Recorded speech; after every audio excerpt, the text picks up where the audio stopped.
বিদেশ থেকে অবৈধভাবে আনার সময় 14 বোতল মদসহ ধরা পড়েছিলেন দেশের জনপ্রিয় অভিনেত্রী মেহজাবিন চৌধুরী। গতকাল বিকেল থেকে এমন একটি খবর চর্চা হচ্ছে দেশের গণমাধ্যম সহ বিনোদন পাড়ায়। এ নিয়ে মুখ খুলেছেন ছোট পর্দা থেকে বড় পর্দায় পা রাখা এই অভিনেত্রী। শাহজালাল আন্তর্জাতিক বিমানবন্দরে 14 বোতল বিদেশি মদসহ জনপ্রিয় অভিনেত্রী মেহজাবিন চৌধুরীর আটকের খবরে যখন নেট দুনিয়া তোলপাড়, ঠিক তখনই সামনে এলো আরও এক চাঞ্চল্যকর তথ্য। বাংলা ছোট পর্দার জনপ্রিয় অভিনেত্রী মেহজাবিন চৌধুরীকে ঘিরে আবারও নতুন করে আলোচনা শুরু হয়েছে। একসময় অভিযোগ উঠেছিল তার কাছে এক বা দুই নয় 14টি বিদেশি মদের বোতল পাওয়া গিয়েছিল এবং সেই ঘটনায় তাকে গ্রেফতারও করা হয়েছিল বলে নানা মহলে চর্চা ছড়ায়। তবে বিষয়টি নিয়ে তেমন কোনো প্রকাশ্য প্রতিক্রিয়া বা আইনি অগ্রগতি না হওয়ায় ঘটনাটি নির্বেই চাপা পড়ে যায়। এদিকে সে সময় আরেক অভিনেত্রী নুসরাত ইমরোজ তিশার নামও বিভিন্ন আলোচনায় উঠে আসে। অনেকেই দাবি করেছিলেন পরিস্থিতি জটিল হলেও তিনি শেষ পর্যন্ত ঝামেলা থেকে রক্ষা পান। কিন্তু সাম্প্রতিক পরিস্থিতির পরিবর্তনে আবারও নতুন করে আলোচনায় আসছেন নুসরাত ইমরোজ তিশা। বর্তমানে সামাজিক মাধ্যমে নানা গুঞ্জন ছড়িয়ে পড়েছে, পুরনো সেই ঘটনাগুলো কি আবার সামনে আসছে? সত্যিই কি কোনো গোপন তথ্য প্রকাশ হতে যাচ্ছে? এই বিষয়ে মেহজাবিন চৌধুরী ও নুসরাত ইমরোজ তিশা দুজনেই মুখ খুলেছেন। তারা কি বললেন?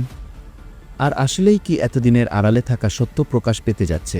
বিস্তারিত জানতে আমাদের চ্যানেলটি সাবস্ক্রাইব করুন এবং পুরো ভিডিওটি দেখুন।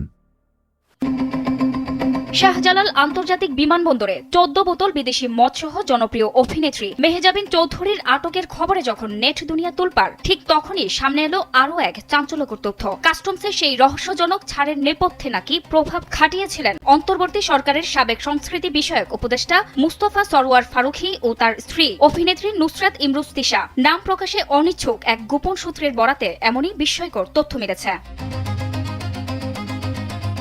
গোপন ওই সূত্রে জানায়, সম্প্রতি দেশের এক প্রযোজনা অনুষ্ঠানের অফিসে আড্ডায় অংশ নেন নুসরাত ইমরোজ তিশা। সেখানে কথার প্রসঙ্গে মেহজাবিন চৌধুরীর এই মাদক কাণ্ডের বিষয়টি উঠে আসে। আড্ডায় তিশা নিজেই নিশ্চিত করেন যে মেহজাবিনের মদ সহ আটকের ঘটনাটি সম্পূর্ণ সত্যি। সূত্র মতে বিমানবন্দরে আটকের পর মেহজাবিনের পক্ষ থেকে তিশা ফারুকীর কাছ থেকে ফোন কল আসে এবং তারাই প্রভাব খাটিয়ে অভিনেত্রীকে কাস্টমসের জাল থেকে মুক্ত হতে সাহায্য করে বলে আড্ডায় স্বীকার করেন তিশা। প্রকাশিত সংবাদ মাধ্যমের প্রতিবেদন অনুযায়ী গত 17 আগস্ট ব্যাংকক থেকে BS218 ফ্লাইটে ঢাকায় ফেরেন মেহজাবিন। তার স্বামী আদনান আল রাজীব ও নির্মাতা শঙ্খ দাশগুপ্ত। গ্রিন সিগন্যাল পার হওয়ার সময় কাস্টমসের তল্লাশিতে তাদের লাগেজ থেকে 14 বোতল মদ উদ্ধার করা হয়। অবৈধভাবে অ্যালকোহল বহনের দায়ে মামলা হওয়ার বিধান থাকলেও অদৃশ্য ইশারায় মুচলেখা ছাড়াই তাদের সসম্মানে ছেড়ে দেওয়া হয়। সে সময় জব্দ পণ্যের রসিদ থেকে বিষয়টি ধামাচাপা দেয় কাস্টমস কর্তৃপক্ষ। প্রোটোকল দিতে আসা এভিয়েশন সিকিউরিটির 2 কর্মকর্তাও মুচলেখা দিয়ে জানান মদের বিষয়ে তারা কিছুই জানেন না।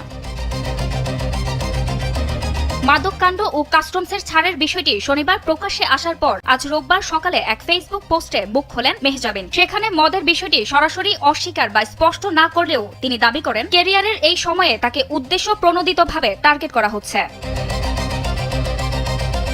পোস্টে তিনি লেখেন, আমি যখন নতুন করে কাজে মনোনিবেশ করেছি ঠিক তখনই আবার আমার মানহানি করার চেষ্টা করা হচ্ছে। নারীরাই আজকাল সহজ টার্গেট হচ্ছে। এর পেছনে কে বা কারা আছে তা আমার জানা নেই। কিছুদিন আগে অর্থ আত্মসাতের এক মিথ্যা মামলায় গ্রেপ্তারি পরোয়ানা জারি করা হয়েছিল জনপ্রিয় অভিনেত্রী মেহজাবিন চৌধুরীর বিরুদ্ধে, যার সূত্র ধরে তাকে যেতে হয়েছিল আদালত। অবশেষে সেই মামলা থেকে অব্যাহতি পেয়েছেন এই নায়িকা। কোনো এক্সপ্লেনেশনের দরকার নাই, আমি সব জানি। সেই ঘটনার রেশ কাটতে না কাটতে এবার আরও এক ঘটনায় সমালোচনার মুখোমুখি হয়েছেন তিনি। যদিও ঘটনাটা গত বছরের আগস্টের। ব্যাংকক থেকে ঢাকায় ফেরার পথে হযরত শাহজালাল আন্তর্জাতিক বিমানবন্দরে 14 বোতল মদসহ আটক হয়েছিলেন জনপ্রিয় এই অভিনেত্রী। ঘটনার সময় তার সঙ্গে ছিলেন স্বামী নির্মাতা আদনান আল রাজীব এবং নির্মাতা শঙ্খ দাশগুপ্ত। অভিযোগ ওঠে তাদের লাগেজে 14 বোতল মদ পাওয়া গেছে। তবে মদ পাওয়া গেলেও রহস্যজনক কারণে বিমানবন্দর কর্তৃপক্ষ বিষয়টি প্রকাশ না করে ছেড়ে দেয়। তবে ঘটনার প্রায় 6 মাস পর প্রকাশ পাওয়ায় সমালোচনার মুখে পড়েছেন এই অভিনেত্রী। তোমার বুঝাস? হ্যাঁ, আমি অবুঝ, কিছু বুঝি না। হ্যাঁ, গতকাল থেকে তার সঙ্গে যোগাযোগ করা হলে সাড়া দেননি।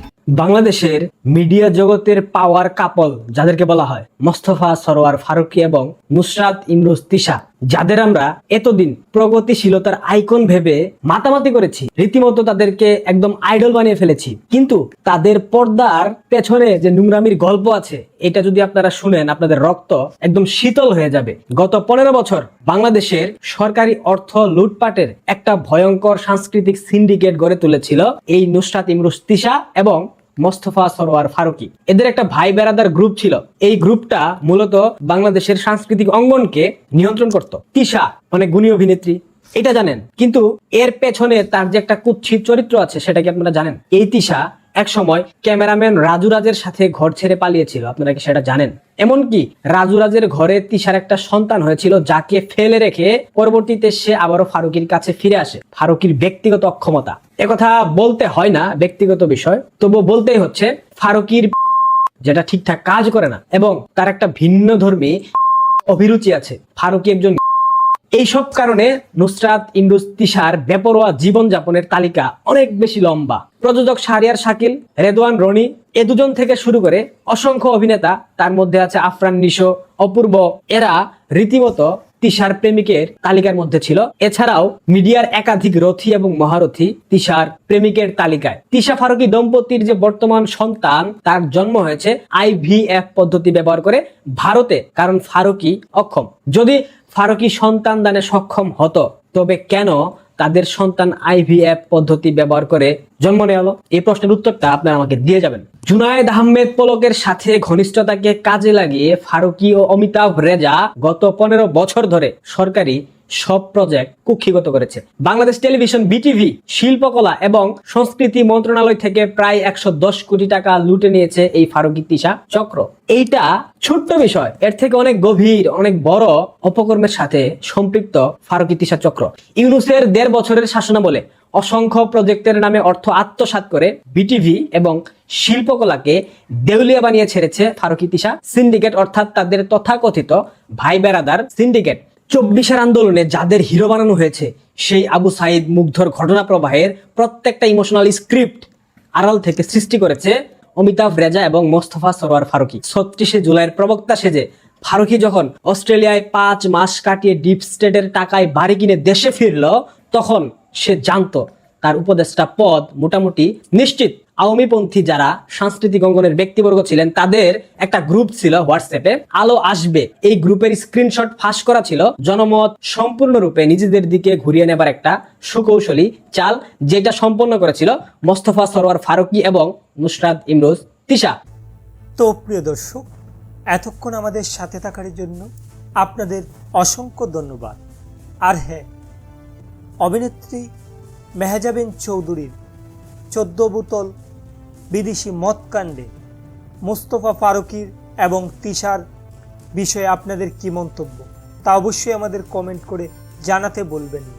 আর হ্যাঁ, আপনি যদি আমাদের এই চ্যানেলে নতুন দর্শক হয়ে থাকেন তাহলে অবশ্যই চ্যানেলটি সাবস্ক্রাইব করে বেল বাটনটি অন করে রাখবেন। আজকের মতো এখানে বিদায় নিচ্ছি, দেখা হচ্ছে পরবর্তী কোনো একটি ভিডিওতে। ভালো থাকবেন সবাই, ধন্যবাদ সবাইকে।